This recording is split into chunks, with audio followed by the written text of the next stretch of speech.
इस पुण्य भूमि पर ऐसा फूल खिला। ईश्वर पुत्र है नाम जिसका, सतगुरु स्वरूप है। भारत की इस पुण्य भूमि पर ऐसा फूल खिला। ईश्वर पुत्र है नाम जिसका, सतगुरु स्वरूप है।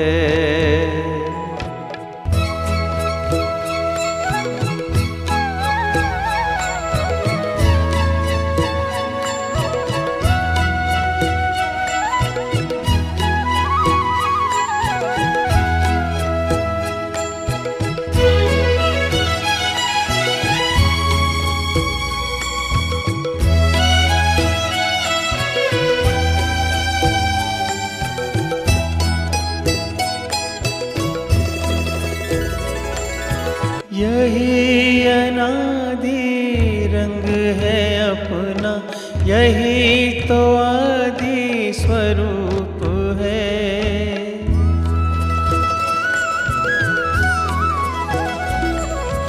यही अनादि रंग है अपना, यही तो आदि स्वरूप है। इसी में शांत की छाया है, इसी में सुख की धूप है। कल्प कल्प के भाग्य भवन की ये आधारशिला। ईश्वर पुत्र है नाम जिसका, सतगुरु स्वरूप है।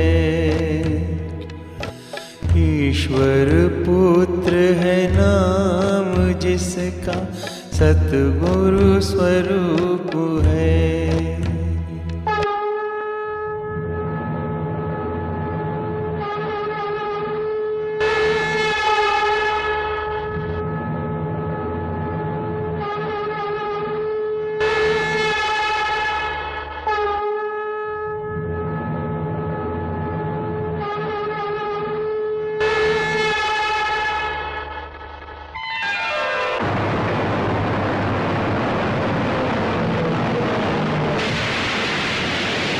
यदा यदा हि धर्मस्य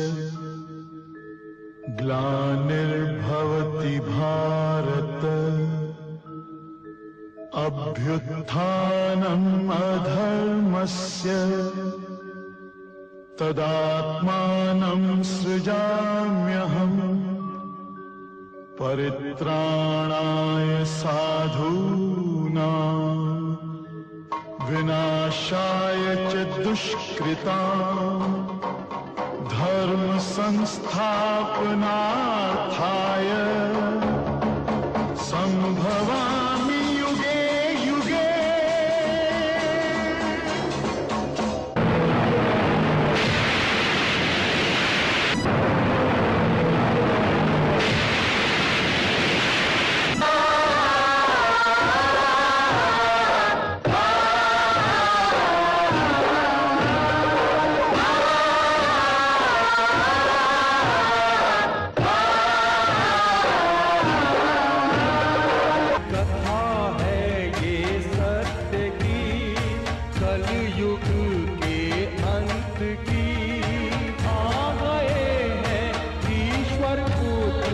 सबको ये सुनाने प्रथम ये घोषित किया, कल की प्रभु का अवतार हुआ, कल की प्रभु अवतार हुआ।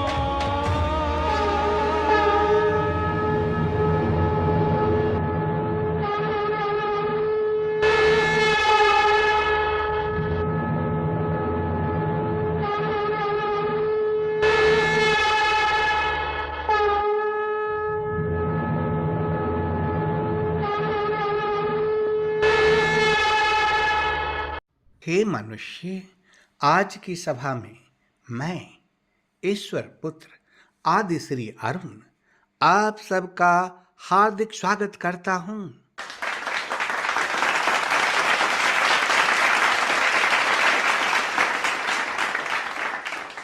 हे मनुष्य, आज तक लोग जान नहीं पाए कि भगवान कल्कि का अवतार हुआ अथवा अवतार लेंगे, लेकिन आप सचमुच ही भाग्यशाली हैं, क्योंकि आपको मालूम हो गया कि भगवान कल्कि 2 मई 1985 को भारत के पुण्य भूमि पर अवतार ले लिए और आज आप भगवान के विद्यार्थी जीवन के बारे में जानेंगे।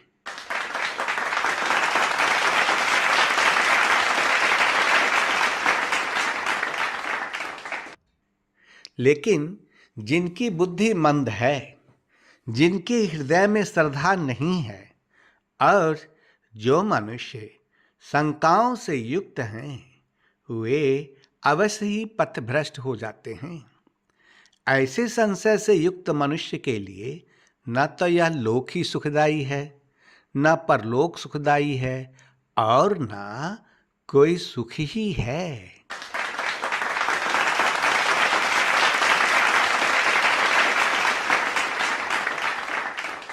तो हे मनुष्य, अब आप तैयार हो जाइए भगवान कल्कि जी के विद्यार्थी जीवन को जानने के लिए।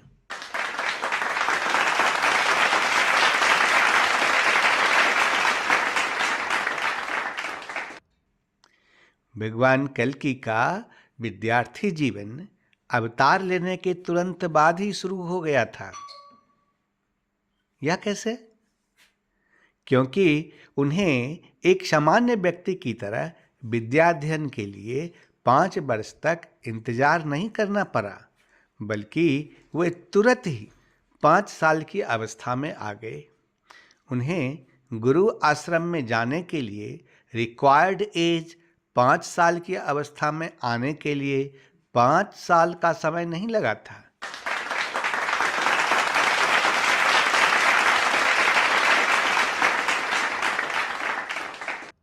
हे मनुष्य, भगवान कल्कि का जन्म मनुष्य की तरह नहीं हुआ, बल्कि वह शंख, चक्र, गदा धारण किए हुए 4 भुजाओं में प्रकट हुए थे।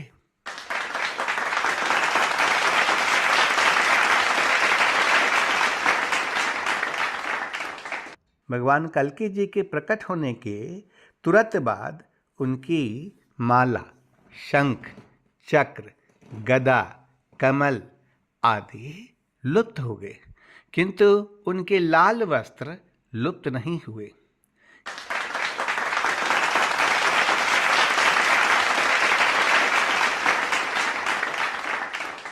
कल्कि पुराण में यह कहा गया है कि देवी अंबिका ने नाभि नाल काट दी, किंतु परशुराम जी ने कहा कि चूंकि वे उत्पन्न नहीं हुए बल्कि प्रकट हुए हैं, इसीलिए मनुष्यों की तरह उनकी नाभि नाल नहीं काटनी पड़ी।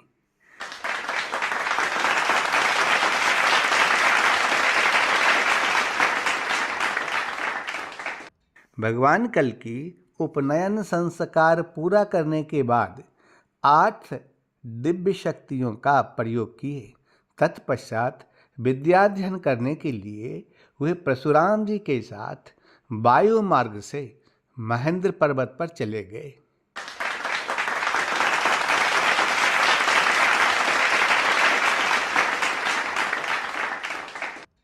परशुराम जी के आश्रम से भगवान कल्कि के लौटने का समय निश्चित नहीं था।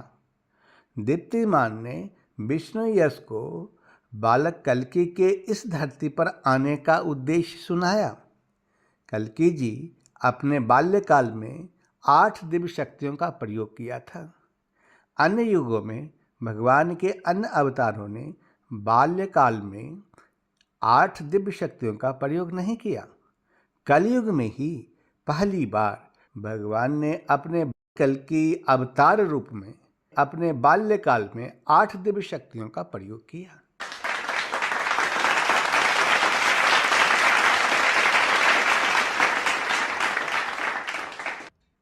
एक बालक होने के नाते वे दिव्य शक्तियों का उपयोग किए बिना पैदल एक निश्चित बहुत लंबी दूरी जो संभल ग्राम और महेंद्र पर्वत के बीच थी तय नहीं किया जा सकता था। सबसे पहले परशुराम जी ने उन्हें कामधेनु गाय की सेवा करने का कार्य सौंपा। उन्होंने कल्की जी से कहा कि आपको बहुत विनाशकारी कार्य करना है, इसीलिए आपको कामधेनु गाय का दूध पीने का मैं आदेश देता हूं।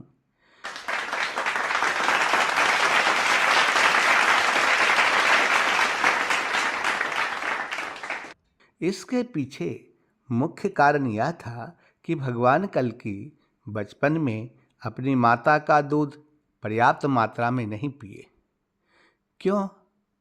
क्योंकि वे जन्म लेते ही तुरंत 5 साल के हो गए और बचपन में ही वे विद्या अध्ययन के लिए परशुराम जी के साथ महेंद्र पर्वत पर चले आए।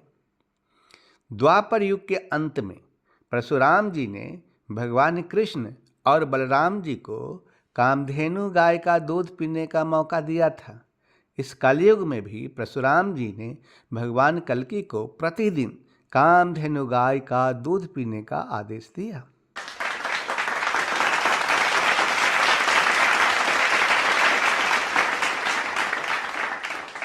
उन्होंने उन्हें धीरे से समझाया, कामधेनु गाय का दूध तुम्हें शारीरिक रूप से हमेशा के लिए शक्ति देगा और साथ ही यह तुम्हें अक्षय शक्ति भी प्रदान करेगा। जब तू अपना काम शुरू करोगे तो तुम्हें भोजन करने का भी समय नहीं मिलेगा, इसीलिए तुम्हें प्रतिदिन कामधेनु गाय का दूध पीना चाहिए।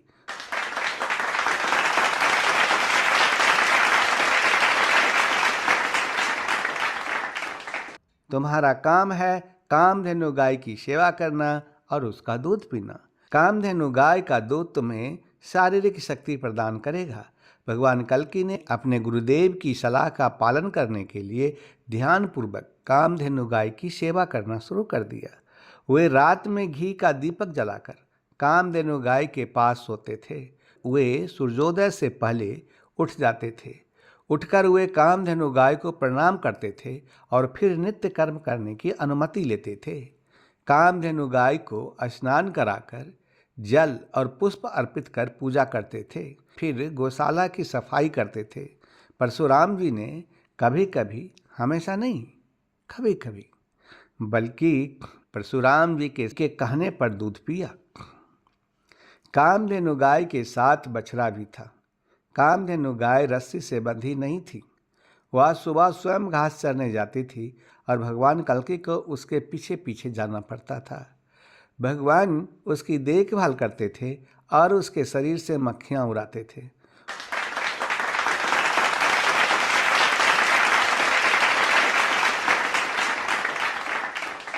उन्होंने अपने गुरुदेव से नहीं पूछा कि उनकी शिक्षा कब शुरू होगी। वे बड़े मनोयोग से कामधेनु गाय की सेवा करते थे। एक दिन कामधेनु गाय अचानक बोल पड़ी, मैं तुमसे संतुष्ट हूँ, अतः मैं तुम्हें आशीर्वाद दूंगी। तुम्हारी क्या इच्छा है? भगवान कल्की ने उसे प्रणाम करके धीरे से कहा, मुझे केवल तुम्हारा प्रेम चाहिए, मुझे और कुछ नहीं चाहिए।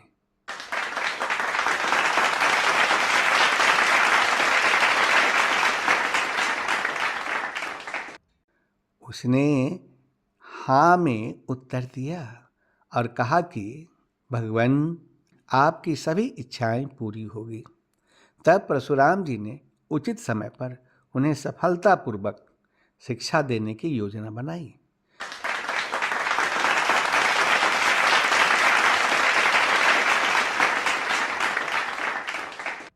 शिक्षा देने से पहले परशुराम जी ने भगवान कल्की की परीक्षा ली। परीक्षा में उन्होंने उनका अपना तख्त धारण करने के लिए दिया। यदि वे उसे धारण नहीं करते तो परशुराम जी उन्हें शिक्षा देने के लिए तैयार नहीं थे। तख्त धारण करने के बाद परशुराम जी ने उन्हें शिक्षा देने का निश्चय किया। त्रेता युग में परशुराम जी ने भगवान राम से तख्त धारण करने के लिए परीक्षा ली थी। कलयुग में भी यही परीक्षा भगवान कल्की के लिए ली गई थी।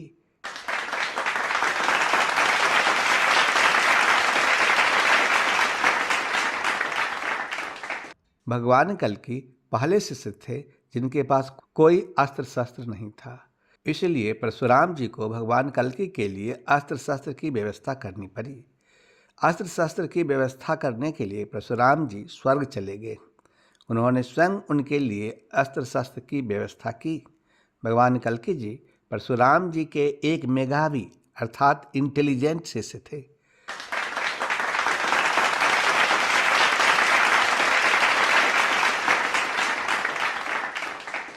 भगवान कल्कि के लिए अस्त्र शस्त्र सीखने के लिए केवल संकेत ही पर्याप्त थे।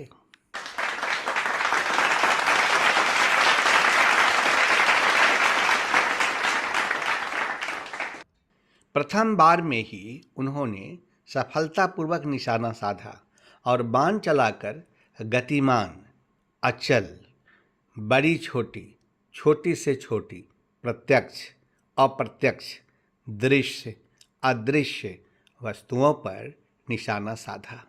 इस प्रकार दौड़ने, बैठने, लेटने, चलने आदि की स्थिति में निशाना साधने में उन्हें सफलता मिली।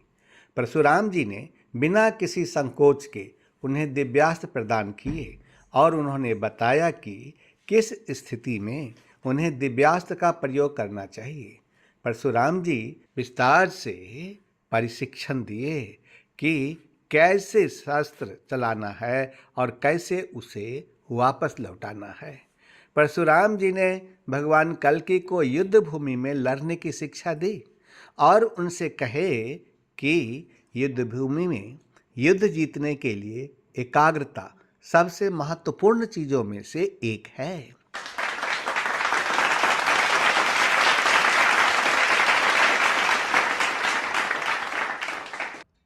शारीरिक शक्ति बड़ी भूमिका नहीं निभाती है। युद्ध भूमि में शारीरिक शक्ति की भूमिका बहुत ही कम होती है। संयम और शरीर को सुरक्षित रखना युद्ध जीतने के दो मुख्य तत्व हैं।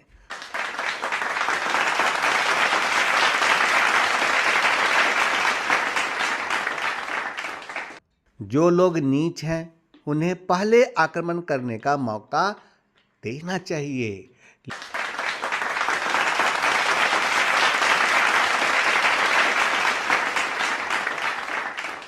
लेकिन दुष्ट या कमजोर साथी आताताई को क्षमा करना नहीं चाहिए, क्योंकि उन्हें क्षमा करना पाप है।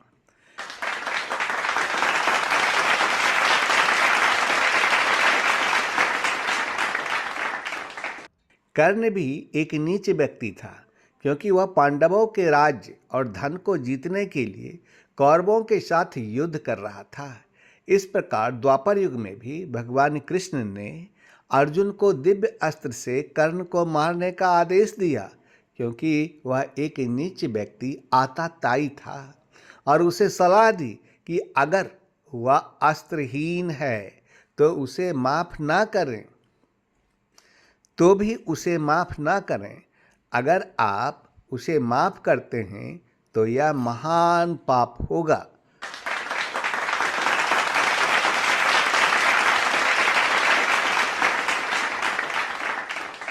परशुराम जी ने फिर से कहा कि मैंने तुम्हें उपयोग करने के लिए निम्नलिखित अस्त्र प्रदान किए हैं। नंबर 1 अग्नेयास्त्र, नंबर 2 वरुणास्त्र, नंबर 3 वामव्यास्त्र, नंबर 4 पर्वतास्त्र, नंबर 5 वज्रास्त्र, नंबर 6 ब्रह्मास्त्र आदि, और उसे वापस लेने का तरीका सिखाया। उन्होंने भगवान कल्कि जी को सिखाया कि एक व्यक्ति के द्वारा चक्रव्यूह को कैसे तोड़ा जाए, शत्रुओं के बीच उलझे हुए स्थिति में कैसे आक्रमण किया जाए और कैसे अपनी रक्षा की जाए। अंत में परशुराम जी ने कहा कि अब मैं तुम्हें माउथ टू माउथ शिक्षा दूंगा, और उन्होंने उसी का पालन किया। परशुराम जी ने कहा कि इस समय इस पृथ्वी पर दुष्टों के पास कोई दिव्य गति नहीं है, अर्थात कोई दिव्य अस्त्र नहीं है। इसीलिए कोई भी बाधा बनकर तुम्हारे सामने नहीं आएगा। केवल असुर ही तुम्हारे विरुद्ध युद्ध करने आएंगे। यदि असुर तुम्हारे विरुद्ध युद्ध करने आए तो उन्हें मारने के लिए दिव्यास्त्रों का प्रयोग अवश्य करो और इसके लिए अपने मन में किसी भी प्रकार का संकोच मत आने दो। अंत में परशुराम जी ने गुरुदक्षिणा देने को कहा। भगवान कल्कि ने उनसे पूछा कि उन्हें तृप्त करने के लिए क्या क्या वस्तुएं अर्पित करनी चाहिए। परशुराम जी ने उत्तर देते हुए पुनः कहा कि आप मुझसे विद्या और भगवान शिव से दिव्य अस्त्र और ज्ञान में निपुण सुख अर्थात तोता तथा सिंगल देश से अपनी प्रियतमा पत्नी पद्मा को प्राप्त करके पृथ्वी पर धर्म और सदाचार की स्थापना करेंगे। फिर आप सब दिशाओं पर विजय के अभियान पर निकलकर सदाचारहीन कली या कली के प्रेमियों और बौद्धों के प्रिय सभी राजाओं को पकड़कर उनका नाश करेंगे तथा देवापि और मरु को पृथ्वी पर राजा बनाकर स्थापित करेंगे। तब हम आपके धर्ममय पराक्रम से तृप्त होंगे और आपके लिए यही पराक्रम पूर्ण कार्य ही हमारे लिए आपकी ओर से उचित दक्षिणा होगी, क्योंकि उसके बाद हम स्वतंत्रता पूर्वक यज्ञ, दान, तप और अन्य शुभ कार्य करेंगे।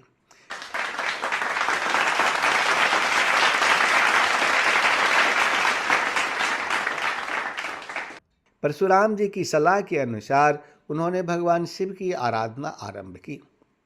उन्होंने भगवान शिव को तृप्त किया। कल्कि पुराण प्रथम अंश अध्याय 3 का श्लोक 12 उलट करके देखो। भगवान शिव ने उनसे कहा कि हे कल्कि जी, यह गरुड़ घोड़ा अर्थात गरुड़ के समान गति वाला घोड़ा जो अनेक रूप धारण करने में समर्थ है तथा जहाँ चाहे वहाँ जा सकता है, तथा यह तोता जो सब कुछ जानने वाला है, तुमको मेरा दिया हुआ स्वीकार है। अब से तुम सब शस्त्रों में पारंगत, शस्त्रों के प्रयोग में कुशल, शव वेदों के अर्थ सहित पूर्ण ज्ञाता, सब प्राणियों को वश में करने वाले के रूप में लोगों द्वारा स्तुति की जाएगी। रत्न जटित, उज्ज्वल तथा दीप्तिमान इस महारत्न स्वरू तलवार को स्वीकार करो, जो पृथ्वी को पाप के भार से मुक्त करेगी। कल्कि पुराण प्रथम अंश अध्याय 3 का श्लोक 25 से 27 उलट करके देखो। परशुराम जी ने भगवान कल्कि से पूछा कि मैं आपको आपका अभिष्ट अस्त्र देना चाहता हूँ, यानी कि प्रिय अस्त्र देना चाहता हूँ। इसीलिए आप बताइए कि किस प्रकार का अस्त्र आप चाहते हैं। भगवान कल्कि जी ने अपने हाथ में लकड़ी का करवाल उठाया, परंतु लकड़ी का करवाल तो उनकी शिक्षा के लिए था। करवाल अस्त्र परशुराम जी के पास नहीं था। करवाल अस्त्र अष्टभुजा देवी दुर्गा जी का अस्त्र है। इसीलिए परशुराम जी ने भगवान कल्कि जी को सिखाया कि अष्टभुजाधारी देवी दुर्गा को कैसे प्रसन्न किया जाए। भगवान कल्कि जी ने परशुराम जी की आज्ञा का पालन किया। कार्तिक मास कृष्ण चतुर्दशी तिथि की मध्य रात्रि में जब वे अकेले थे, देवी दुर्गा भद्रकाली चामुंडा के रूप में उनके सामने प्रकट हुई। भगवान कल्कि ने उनके सामने अपना सिर झुकाया। देवी दुर्गा ने उन्हें दिव्य करवाल दिया। यह प्रकाश की तरह चमक रहा था। उनकी सलाह के अनुसार भगवान कल्कि ने इसे पीठ के दाहिने भाग नाभि के पास में रख लिया। अब धीरे धीरे सुबह होने लगी और अंधकार छटने लगा। परशुराम जी ने उन्हें ब्रह्म मुहूर्त में भगवान सूर्य को जल चढ़ाने के लिए बुलाया। भगवान कल्कि ने परशुराम जी के आदेशानुसार कार्य किया। भगवान कल्कि अपनी शिक्षा पूरी करने के बाद पहले नारायणागिरी इंद्रप्रस्थ में जाने के लिए प्रस्थान किए और रास्ते में उन्होंने दिनांक 4 नवंबर 2004 को सुनामी लाकर पूरे संसार के लोगों को चेतावनी दी है।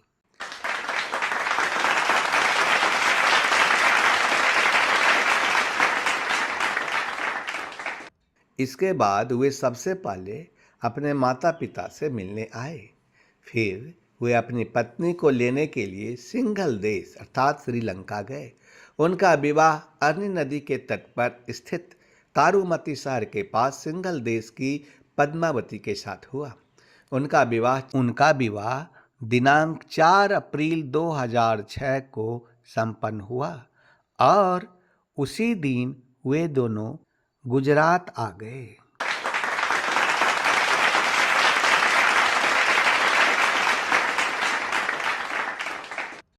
दोनों ने अपनी माता का आशीर्वाद प्राप्त किया और अपने गुरुदेव परशुराम जी द्वारा मांगे हुए भोग को पूर्ण करने के लिए अन्य कार्य करने चले गए। वे इस धरती पर छिपकर गुरुदक्षिणा देने का अपना कार्य पूर्ण कर रहे हैं। उसके बाद वे लोगों के सामने प्रकट होंगे। उनका कार्य बहुत कठिन है। उन्हें छिपना तो है ही, साथ ही साथ परशुराम जी को दिए गए वचन को भी निभाना है। कामधेनु गाय उनके लिए दूध और फल लाती है। सारा दिन भगवान कल्कि प्रकाश के रूप में संहार कार्य करते हैं और शाम को वे गोचर रूप में आकर विश्राम करते हैं।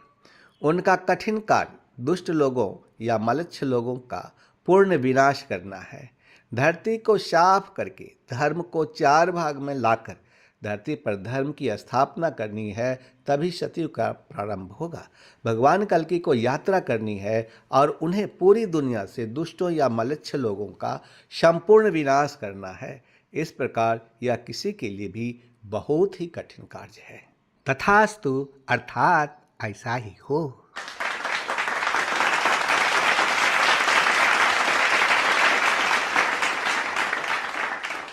मेरे परम पिता के पुत्र हो,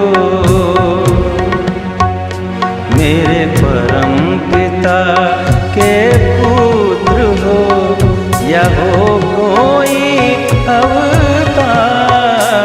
मेरे परम पिता के पुत्र हो, या हो कोई अवतार।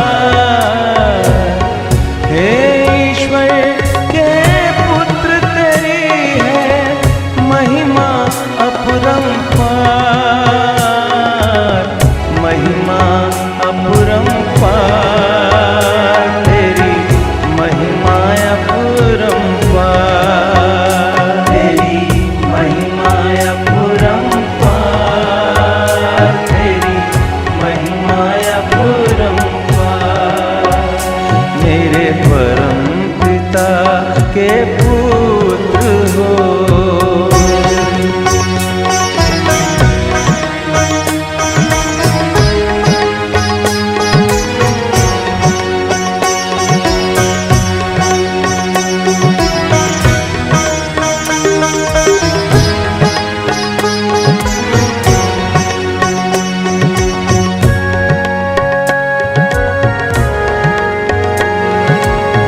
ज्ञाता हो, वरदानों के दाता हो। तुम सृष्टि के ज्ञाता हो, वरदानों के दाता हो। हम तुमको पाकर पाए,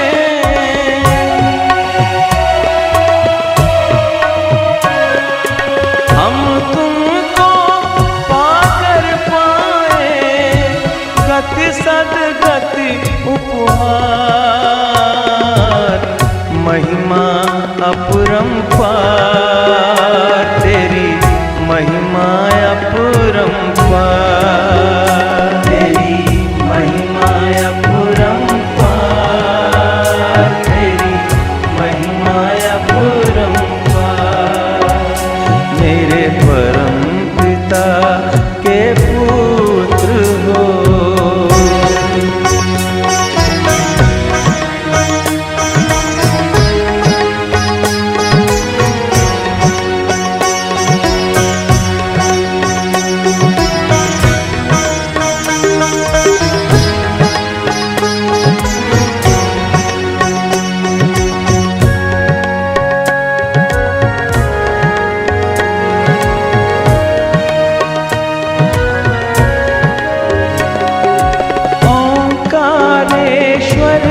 सर्वेश्वर मुक्तिदाता मुक्तेश्वर ओंकारेश्वर सर्वेश्वर मुक्तिदाता मुक्तेश्वर जीवन नैया सबकी करते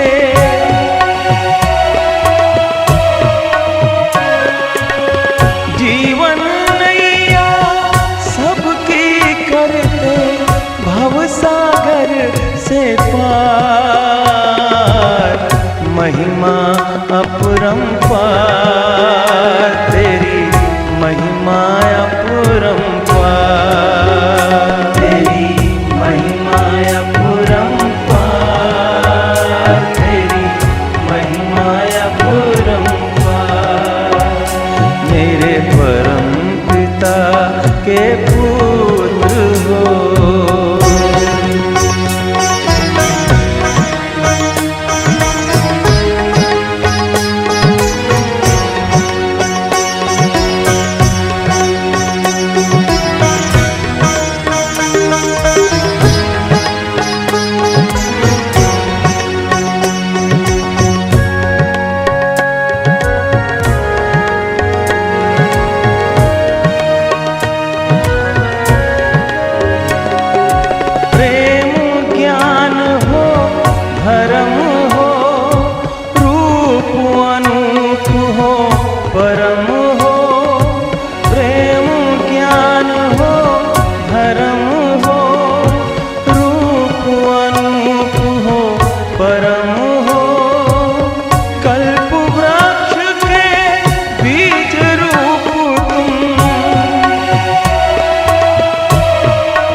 कल्प वृक्ष के बीज रूप तुम हो इस जगत का